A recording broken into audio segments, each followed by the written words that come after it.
ABC մեդիայի ուղիղ եթերում օրվա լրատվության գլխավոր թողարկումն է, ես Աննա Սարգսյանն եմ, բարի երեկո։ Օրվա կարևոր թեմաները նախ համառոտ։ Մասյացոտնի թեմի քահանաների նկատմամբ ճնշումներ են գործադրում եւ սպառնում ահազանգ հոգեվորականներից։ Էսկալացիա չկա, բայց կա վտանգավոր խոսույթ, ինչը զգուշացնում Հայաստանի արտաքին հետախուզության ծառայությունը Ադրբեջանի քաղաքական ակտիվության մասին ու հակամարտության ինչ նոր ձևաչափի մասին է խոսքը։ Թանկացում առանց իրական պատճառների, հեղուկ գազի գնի առեղծվածային թանկացումը։ Եվ G7 հանդիպում կամ ընթրիք Փարիզում Թրամփը հրապարակել է Մակրոնի նամակը։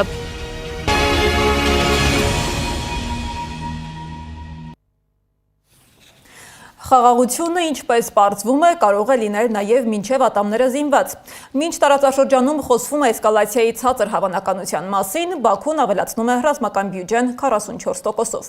Զուգահեռ զբաղված է իր հորինած արևմտյան Ադրբեջանի քարտեզագրմամբ։ Պատերազմ չկա, բայց բառերը մարտական են, թվերը առավել քան խոսում։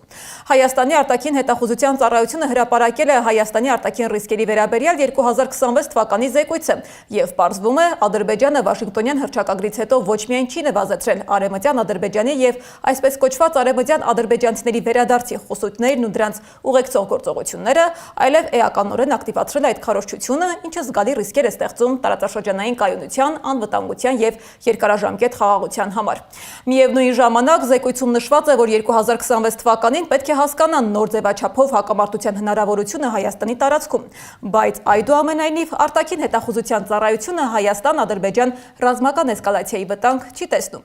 Ինչ է թաքնված հակասական այս հայտարարությունների հետևում, Սեդա Մակարյանն է պարզել։ Պատրաստ է արդյոք Ադրբեջանը հակամարտությունը նոր ձևաչափով տեղափոխել Հայաստանի տարածք։ Հայաստանի արտաքին հետախուզության ծառայությունը հավանական չի համարում, միևնույն ժամանակ մտահոգ է, փորձում է հասկանալ Ադրբեջանի խոսույթը ինչ զգալի ռիսկեր է ստեղծում տարածաշրջանային կայունության, անվտանգության եւ երկարաժամկետ խաղաղության համար։ Ադրբեջանի կողմից առաջ մղվող այսպես կոչված արևմտյան Ադրբեջանի եւ արևմտյան ադրբեջանցիների վերադարձի խոսույթն ու գործողություններն առաջացնում են ռիսկեր։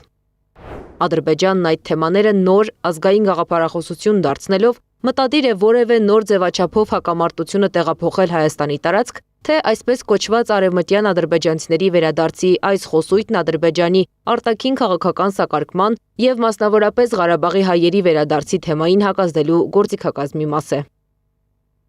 Թեպետ ծառայությունն իր զեկույցում մտահոգություն է հայտնել Բաքվից եկող հայտարարությունների մասին, բայց չի դադարում պնդել 2026 թվականին ռազմական էսկալացիան դարձել է գրեթե անհավանական։ Խոսրով Հարությունյանը ծառայության զեկույցը քաղաքական փաստաթուղթ է համարում։ Absolut քաղաքական նպատակն է հետապնդում։ Նրանք խոսում է ռուս-ուկրաինական կոնֆլիկտի մասին, չէ՞, կամ Իսրայել-Իրան կոնֆլիկտի մասին։ Եվ որևէ կապ, թե այդ ամենը ինչպես է անդրադարձում Հայաստանի անվտանգության համար, ոչ մի կապ չկա։ Զեկույցի հաջորդ կետով ԱՀԾ-ն հակասում է ինքն իրեն։ Փաստ է, որ հռչակագրի ստորագրումից հետո Ադրբեջանում այսպես կոչված արևմտյան Ադրբեջանի մասին ավելի շատ են խոսում։ Նախաբանն էլ է ասում, դա մեծ առաջի հատվածում նշում է, որ խաղաղությունը ոնց որ արդեն հասանելի, նույնիսկ անշրջելի, եւ իսկույն ավելացնում, որ Ադրբեջանի կողմից օգտագործվող այդ արևմտյան Ադրբեջան խոսույթը ըստ էության դա ոչ այլ ինչ է, թե որ սպառնալի խաղաղությանը, եւ դրանից հետո ամրապնդել կամ պնդել, թե մենք արդեն մոտեցել ենք խաղաղության ինստիտուցիոնալիզացմանը, կներեք այստեղ հակասություններ կան լուրջ։ ԱՀԾ-ն նաև խոստացել է 2026 թվականին կհետևի Բաքվի հայտարարություններին, հասկանալու համար դրանց պետական քաղաքական նպատակները, փորձելով պարզել նպատակ կա արդյոք հակամարտությունը տեղափոխել Հայաստանի տարածք, թե խոսքն առնչվում է միայն Ղարաբաղի հայերի վերադարձի հարցին։ Այսպես կոչված արևմտյան Ադրբեջան թեզը ինքը լիովին հնարածին թեզ է, ապա որևէ մեկը չի կարող ասել, որ Արցախի ժողովրդի վերադարձի իրավունքը հնարված է։ Սա հնարված իրավունք չէ, դա իրական հաստատաթղթավորված իրավունք է։ Եվ այստեղ եւս մենք գործ ունենք քաղաքական պատվերի հետ։ Երբ որ Նիկոլ Փաշինյանը հայտարարում էր, որ եթե մենք ասենք վերադառնանք Արցախ, նրանք էլ կասեն մեր արևմտյան Ադրբեջան հարգենցությունն ունի, սրա այսպես դատումն է արտաքին հետախուզական ծառայության կողմից։ ՔՊԱ-ական պատգամավոր Սարգիս Խանդանյանն էլ իր հերթին է մտահոգություն հայտնել Բաքվից եկող հայտարարությունների վերաբերյալ։ Իշխանական պատգամավորը կիսում է ծառայության մտահոգությունները, բայց կարծում է, որ Բաքուն մեղմել է իր խոսույթը։ Դա օգտակար չէ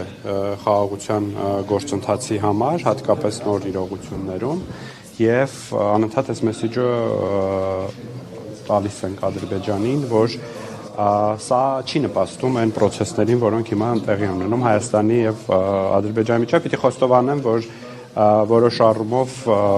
դա մեղմվել է։ Մինչ պաշտպանության նախարար Սուրեն Պապիկյանը հայտարարում էր, որ իրեն չի հետաքրքրում այլ երկրի ռազմական բյուջեի չափը, Ադրբեջանն այն 2023 թվականից մինչև հիմա ավելացրել է 44%-ով, ինչն էլ Հայաստանի Հանրապետության արտաքին հետախուզությունը խնդրահարույց է համարում։ Մասնավորապես զեկույցում նշված է, որ դա տեղի է ունեցել այլ ոլորտների բյուջեի կրճատման հաշվին։ Հայաստանի անվտանգության համար սպառնալիք է համարվում նաև Իրան-Իսրայել հակամարտությունը։ Ըստ արտաքին հետախուզության ծառայության 2026 թվականին Իսրայել-Իրան փոխադարձ կրկնվելու ռիսկը կպահպանվի, ընդլայնելով Հայաստանի անվտանգության խնդիրների շրջանակը։ Սեդամ Ակարյան, Նոնա Գևորգյան, ABC Media։ Երբ արտաքին հետախուզության ծառայությունը խոսում է ռիսկերի եւ տարածաշրջանային կայունության մասին, թվում է վտանգները միայն սահմանների վրա են, բայց շատ լուրջ սպառնալիքներ կան հենց մեր երկրի ներսում։ Մասյացոտնի թեմի քահանաների նկատմամբ ճնշումներ են գործադրում, սպառնում նրանց, ստիպելով միանալ թեմի նախկին առաջնորդ Գևորգ եպիսկոպոս Սարոյանին։ Նրան պաշտոնանկ էր արել կաթողիկոսը, իսկ դատարանը պաշտոնում վերականգնելու համար միջանկյալ միջոց է կիրառել։ Սպառնալիքների մասին հայտարարություն է տարածել Մասյացոտնի թեմը Facebook-ի պաշտոնական էջում։ Ըստ ահազանգի որոշ դեպքերում քահանաներից պահանջել են ազատել իրենց եկեղեցիները, պահանջը ներկայացնելով որպես Գևորգ եպիսկոպոսի որոշում։ Հորդորներին, առաջարկներին եւ ճնշումներին քահանաները չեն ենթարկվել։ Ըստ հաղորդագրության ամենախիստ եւ սպառնալից խոսքերը հիմնականում արվել են Արարատի եւ Վեդիի տարածաշրջանների քահանաներին։ Երեկվանից Մասյացոտնի թեմի մի շարք քահանաների հետ կապ են հաստատել տարբեր անձինք, այդ թվում համայնքապետարանների աշխատակիցներ, նաև քահանաների շրջապատին մոտ եւ ազդեցիկ համարվող անհատներ։ Վերջիններս փորձել են տարբեր եղանակներով բարեկամական հորդորների, ծառայողական առավել բարվոք պայմաններ ապահովելու առաջարկների, նաև սպառնալիքների կամ ճնշման միջոցով ուղղորդել քահանաներին միանալու թեմի նախկին առաջնորդին եւ ընդունելու նրա առաջնորդական իշխանությունը։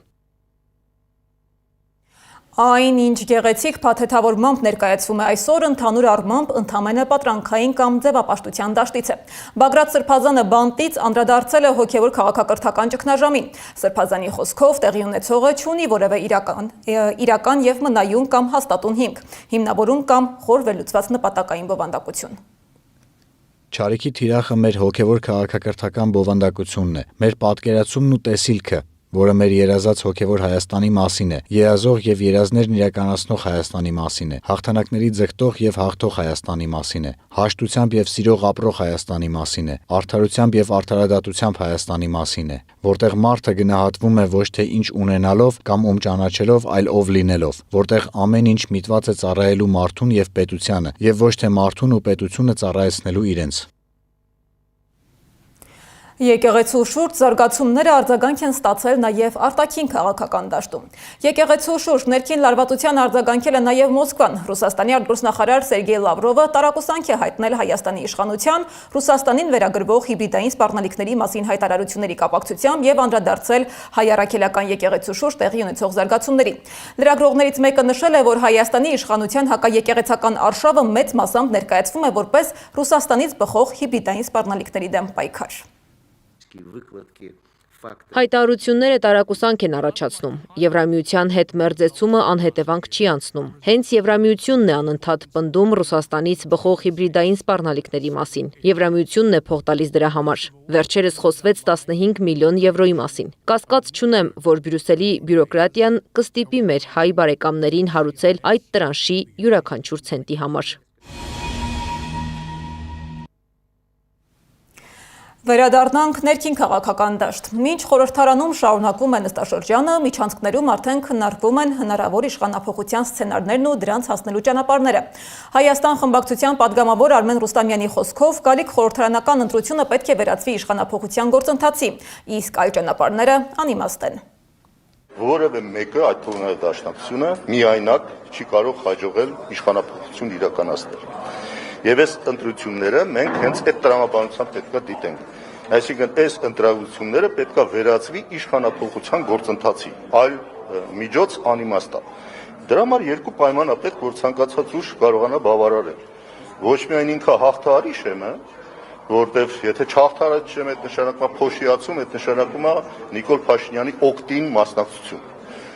Համասի իշխանությունների պահպանման օկտին, վերարտադրման օկտին մասնակցություն, սա մեկ։ Բայց եթե ինքը անհրաժեշտ պայմանը բավարարում է, անցնում է, բայց ընդդիմությունը չի հաղթում, մենք ունենում ենք այս վիճակը, ինչ որ հիմա ունենք։ Իսկ գործարար Սամվել Կարապետյանի առաջնորդած ուժի վարչապետի թեկնածուն որոշված է, բայց դեռևս գաղտնի է պահվում։ Մեր ձևով շարժման համակարգող Նարեկ Կարապետյանը ասել է, անունը կհայտնեն փետրվարի 12-ին։ Ի դեպ Կարապետյանը նաև հայտարարել է այն 5 կարևոր քայլերի մասին, որոնք պատրաստվում է անել իրենց ուժը հաղթելու դեպքում։ Նոր աշխատատեղերի բացումը տնտեսական ծրագրի առաջին քայլն է։ Երկրորդ քայլով նախատեսվում է փոքր բիզնեսին ընդհանրապես ազատել հարկերից։ Երրորդ քայլով 20%-ով ավելի էժան դեղորայքի ապահովում բոլորի համար, չորրորդ քայլով բերքի երաշխավորված մթերում գյուղերում եւ 5-րդ քայլով 20,000 մատչելի բնակարան պետական աջակցությամբ։ Սա քայլերի հաջորդականության քարտն է, խոստումների քարտ են կարող դրել։ Խոստումը հայերը վախեցած են խոստում բառից, որտեղ խոստում ա տվել, ոնց որ վերջում լավ բան դուրս չի եկել։ Բայց սա քարտ է, որը հետագայում բերելու է մեզ ներկայացնել եւ ասել, այս 5 քայլերը ինչ եղավ եւ մենք ասելու ենք, սա եղավ, սա եղավ, սա եղավ։ Եվս մի հրաժարական հայկական սպորտում։ Հայ դահուկորդի մարզաշապիկին Ադրբեջան գրությունը փակելու շուրջ սկանդալից ԿԳՄՍ նախարարության պարզաբանում պահանջելուց հետո Գագիկ Սարգսյանը վայր է դրել Հայաստանի դահուկային սպորտի ֆեդերացիայի նախագահի լիազորությունները։ Ըստ նրա նման որոշում կայացնելու պատճառները մի քանիսն են, ու դրանցից մեկն այն աշխատանքային մթնոլորտն է, որը պետք է լինի Հայաստանում դահուկային մարզաձևը զարգացնելու առումով։ Կամ մոտեցումների եւ պատկերացումների տարբերություն։ Այսինքն մի դեպքում մենք կարող ենք հպարտանալ եւ մի դեպքում մենք բնականաբար թե ի պաշտոնե, թե ի հայ լինելով հանդերձ սատարել մեր մարզիկին, բայց մի դեպքում կարող են պարզաբանում պահանջել։ Այստեղ է տարբերությունը։ Այսինքն նույնիսկ այստեղ դա ակնհայտ է,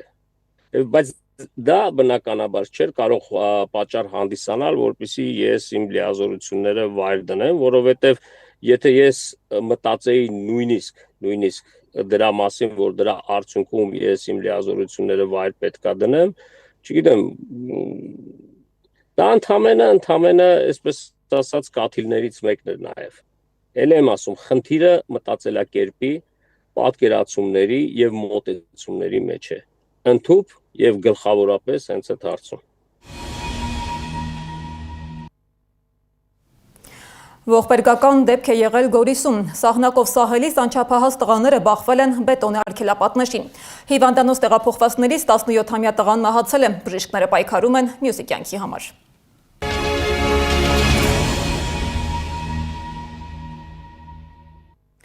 Հեղուկ գազի գինը շարունակում է թանկանալ, առաջացնելով բազմաթիվ հարցեր։ Դցակայաններում այսօր 1 լիտրի արժեքը տատանվում է 250-ից 340 դրամի միջակայքում։ Իշխանությունը պատճառը բացատրում է Իրանի ներքաղաքական իրավիճակով ու վերին Լարսի փակ լինելու հանգամանքով։ Մինչդեռ մասնագետները պնդում են, հեղուկ գազի դեֆիցիտ չկա, իսկ թանկացումը ունի արհեստական բաղադրիչ։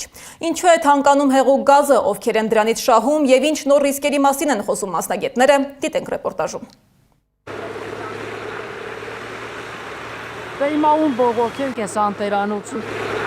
Վարորդներին վրդովվեցրել է հեղուկ գազի գինը։ Լցակայաններից մեկում 250 դրամ է, մի կետում 270, մյուսում 280, այսպես մինչև 340։ Մոտ եմ ապրում, ստեղ կա, այստեղից լցնում եմ։ Բայց գինը հարմար է ձեզ։ Չէ, բնական է, ինչքան էժան, այնքան լավ։ Լարսը փակ է, Պարսկաստանը լիրար են ուտում, փակ թանկացել է, բան չի թանկանում։ Պատճառը ասում են ճանապարհներն է, բայց դե ամեն տարի էլ ճանապարհները փակվում է, էլի, չեմ կարող ասեմ։ Այսքան աճ երբևէ զգացել եք։ Ոչ, այսքան չեմ զգացել։ Ամենաշատը որ եղել է Անցած տարի 250-ա բարձրացած եղել, դա էլ երկար չի պահել։ Դժգոհությունը չի դադարում նաև սոցիալական ցանցերում։ Ենթադրում են փորձում վերլուծել վիճակը, թե ինչու հեղուկ գազի գինն այսքան բարձրացավ։ Էկոնոմիկայի նախարարությունն էլ ասում է, պատճառն Իրանի ներքաղաքական կյանքն է եւ Վերին Լարսի փակ լինելը։ Քանի որ երկուսն էլ այս պահին փակ են, այլընտրանքային ճանապարհ են ընտրել։ Շուտով ռուսական հեղուկ գազը Հայաստան կներմուծվի Ադրբեջանով, որպեսզի չառաջանան խնդիրներ։ Որ կամաց աղ ադրբեջանականը բերեն ստիպելու են մարդկանց, որ իրենց ավտոները բենզինով ու գազով քշեն։ Մարդիկ էլ չեն կարող չքշեն։ Բայց ես դեմ եմ, էլի որ բերում են։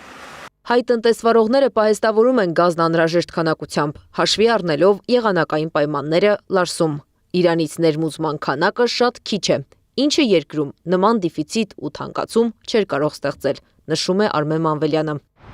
Դա արհեստական կերպով ոնց են ուշեցի ստեղծված իրավիճակ է, գործող քաղաքական ռեժիմի կողմից եւ որ նպատակն ցույց տալ իբրե Ադրբեջանը իրենք կարողանում են երկխոսության գան, հետագայում էլ հետագա իրանց զիջումային քաղաքականությունը բացատրելու կամ չգիտեմ մարդկանց վրա ծախելու առում։ Տնտեսագետ Գագիկ Մակարյանի խոսքով խնդիրը քրոնիկ է եւ պայմանավորված է թե եղանակային, թե տարածաշրջանային գործոններով։ Իրանում ստեղծված իրավիճակը ըստ նրա Հայաստանին տնտեսական շրջափակման մեջ է գցում։ Մակարյանը երկու լուծում է առաջարկում. պետության աջակցությունը պահեստավորման ծավալների մեծացման հարցում եւ բեռնափոխադրող ինքնաթիռների գործածումը առաջնահերթ ապրանքների ներմուծման համար։ Խոսելով Ադրբեջանից ներմուծման մասին տնտեսագետն ասում է. Ադրբեջանը հիմա ջանքեր է գործադրում վերջին այս ստորագրված փաստաթղթերը, որ հունվարի 13-ին եղան տրիպի ուղի հետ կապված։ Ես կարծում եմ, որ Ադրբեջանը փորձում է նաև հաճոյանալ ԱՄՆ-ին եւ ուզում է ամեն կերպ ընդգծել, որ ինքը պատրաստական է եւ առևտրային գործողությունների մեջ մտնում է, որ միայն դա տրիպով չի պահանջված։ Արմեն Մանվելյանի գնահատմամբ գործող իշխանության քաղաքականությունը տնտեսական առումով Հայաստանը դնում է ավելի խոցելի դիրքում, Բաքվին թույլ տալով ներկայանալ որպես աջակցող կողմ։ Մենք ուզում ենք, որ այդ կախվածությունը այդքան ուժեղ չլինի։ Մենք հիմա պիտի օդային փոխադրումների մասին նաև մտածենք զուգահեռ եւ վերջին հաշվով գտնենք նաև հնարավորություններ այլ ճանապարհներ գործարկելու համար։ Հեղուկ գազի գնի կտրուկ տատանումները պայմանավորված են ոչ միայն արտաքին զարգացումներով, այլև ներսում առկա համակարգային խնդիրներով։ Մինչ իշխանությունը շարունակում է խոսել այլընտրանքային ուղիներից, վարորդները ստիպված են գնել հեղուկ գազը բարձր գնով, սպասելով ոչ թե հերթական բացատրություններին, այլ կայուն ու կանխատեսելի լուծումների առանց նոր կախվածությունների։ Անի Աբաղյան, Մհեր Դավթյան, Անդրանիկ Մանսուրյան, ABC Media։ Քիչ առաջ հրապարակվեց, որ ամենայն հայոց կաթողիկոսը Գուսան ծայրագույն վարդապետ Ալճանյանին ազատել է Շվեյցարիայի հայոց թեմի առաջնորդական տեղապահի պաշտոնից եւ նրա փոխարեն նշանակել Գեղարքունյաց թեմի առաջնորդ Պարթև եպիսկոպոս Բարսեղյանին։ Քրեակատարողական հիմնարկի հոգևոր տեսուչ Իսահակ Վարդապետ Պողոսյանն էլ համատեղության կարգով նշանակվել է Գեղարքունյաց թեմի առաջնորդական տեղապահ։ Հիշեցնեմ, որ հունվարի 6-ին Տեր Գուսան Վարդապետ Ալճանյանը միացել էր Գարեգին II դեմ դուրս եկած 10 հոգևորականներին։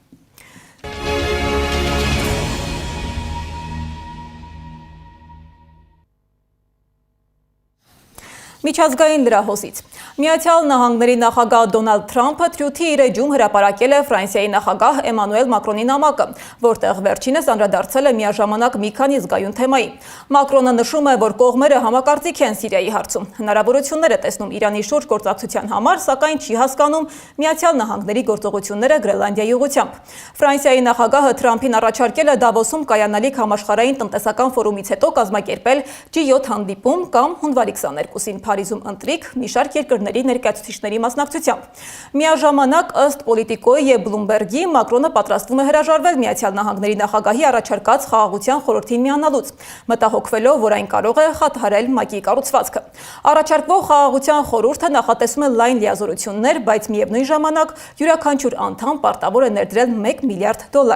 Դրանից հետո Թրամփը հրապարակային քննադատել է Մակրոնին եւ սպառնացել 200% մաքսատուրք սահմանել ֆրանսիական գինիների եւ շամպայնի վրա։ Հիշեցնեմ, որ Նիկոլ Փաշինյանը ընդունել է Թրամփի պաշտոնական հրավերը խաղաղության խորհրդին որպես հիմնադիր անդամ միանալու համար, իսկ որտեղից է Փաշինյանը վճարելու մասնակցության համար $1 միլիարդ դեռ պարզ չէ։ Իդեպ Դոնալդ Թրամփը այլևս պարտավորված չէ մտածել խաղաղության մասին։ Նա նամակ է գրել Նորվեգիայի վարչապետին, նշելով, որ քանի որ իրեն չեն շնորհել խաղաղության Նոբելյան մրցանակ, նա այլևս պարտավորված չի զգում մտածել միայն խաղաղության ուղղությամբ։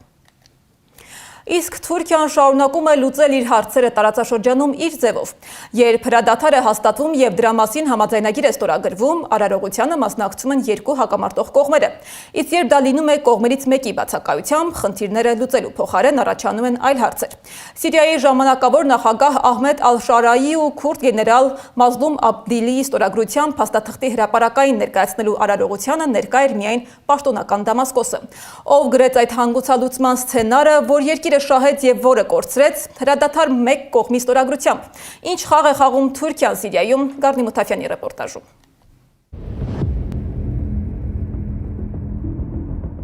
Հրադադար մեկ կողմի ստորագրությամբ Սիրիայի անցումային նախագահը երկրում հայտարարում է հաղթանակի մասին, առանց պարտվող կողմի ներկայության։ Ուր է Մազլում Աբդին, անպարտի համբավ ունեցող քուրդ գեներալը, որն Ամերիկայի դաշնակիցն է, բայց բանակցության սեղանից հայտնվել է սեղանի վրա, մենյուի կարգավիճակով։